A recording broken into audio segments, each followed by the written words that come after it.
Welcome back to Hannity. Politico, a blog based in Northern Virginia, is out with a new report with this headline, quote, "Shadow campaign to deny Trump his delegates begins." According to that story, campaign operatives are battling behind the scenes even as we speak to try to convince bound delegates who already pledged to Donald Trump to switch their support if there is, in fact, a contested convention this summer in Ohio.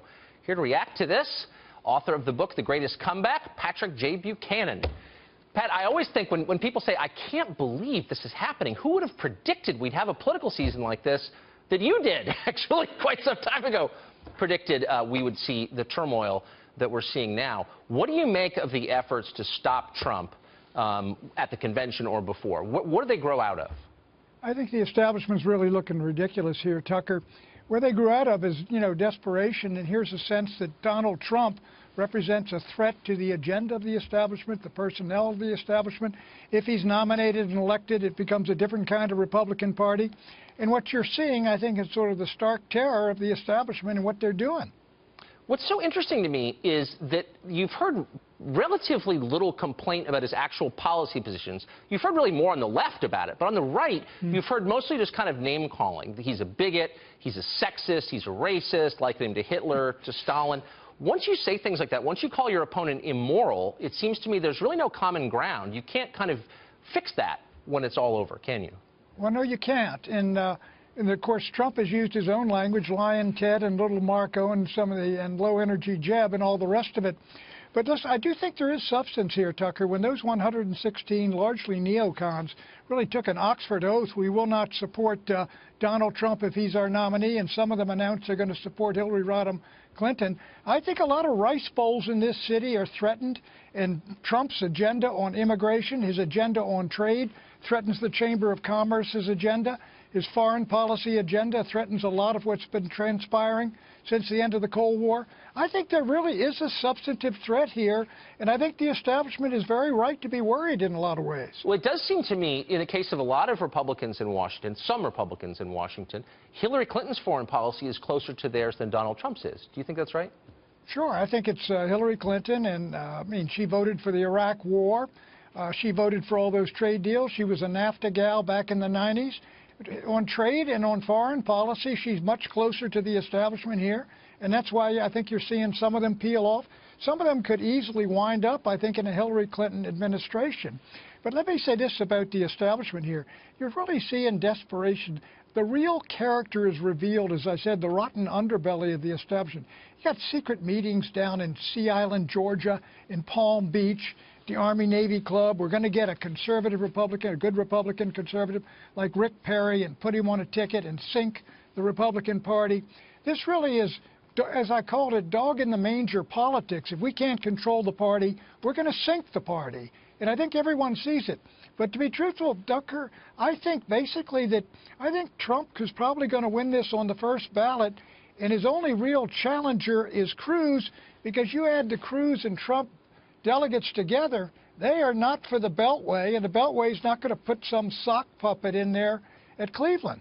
So if you're right, and I think you probably are, the Republican Party, no matter what happens, no matter who wins the primary, no matter who wins the general, will not be the same. I don't know if it's broken or shattered or just remade or whatever. What's it going to look like, do you think? What will it stand for? I think let's say this, the establishment is being repudiated in Washington, D.C., not only the establishment itself, the people and the people they put forward, but the agenda is on trade and on foreign policy and on immigration. And I think if you get Trump as the nominee, his potential is going to those states where he did well, Michigan, and I think he's going to do well in Pennsylvania and New Jersey. Go to those Rust Belt states, go after the Bernie Sanders Democrats, white working class folks, Reagan Democrats, and go and put together that kind of coalition. If he could get the Cruz people with him, I think you got the makings of a different, new, exciting, robust party. A lot of raw edges, rough edges. We had a lot in 1964, Tucker, when in June of '64, I just looked it up today, Barry Goldwater was only 59 points behind after he won the California primary. We said we're still going to march up Cemetery Ridge. We don't care. That's pretty good. So, I mean, who's going to run the party? Let's say Cruz gets it. and Trump, you know, is beaten by Cruz before the convention, will it still be the party that Trump seems to represent? Or is it going to keep going in the populist direction, no matter what? I think if Cruz beats Trump, I mean, all these people coming out, where did they all come from and voting? Frankly, some of them came out to vote against Trump, but most of them came out to vote for Trump because he's a populist conservative. He's going to secure the border, make America great. All of these things, this positive, optimistic outlook. I think if Cruz takes it away from Trump, I think an awful lot of those folks just go home. I don't see, I mean, but Cruz is the only one that can win it. But he's more of a, if you will, a cookie-cutter, conventional, solid, I mean, gold-plated conservative, as they were known, you know, in the Reagan era. My view has been since the 90s, we are in a new world after we won the Cold War, and people are coming into the country. The issues in Europe aren't what they were. The whole world has changed, and the establishment seems to be locked into yesterday. Is it strange for you, who've been in Washington, well, your whole life, but who famously worked for President Nixon all those years, and have been a conservative writer for 50 years, to hear much younger people lecture you about what it means to be conservative? Is that strange? I think National Review has excommunicated me several times from the conservative movement, Tucker. Me and my friend Novak were excommunicated for opposing the Iraq War. Can you imagine that? And we turned out to be right. And a lot of other people said, why are we doing this? I mean, I was with the conservatives. We were together during the Cold War, the great evil Soviet empire, all those rockets, missiles, right on the Elbe River. But when that disappears and the Warsaw Pact disappears and the Russians go home and the Soviet Union's only Russia's two-thirds of the size of the Soviet Union, maybe we do need to take a look at NATO. What is it about these folks that I think they do not recognize the new world we are in? And I think Trump, he's not an ideological conservative, but instinctively, he sees an $800 billion deficit, and a lot of it with China and Mexico and Japan. Yeah. He said, what's going on?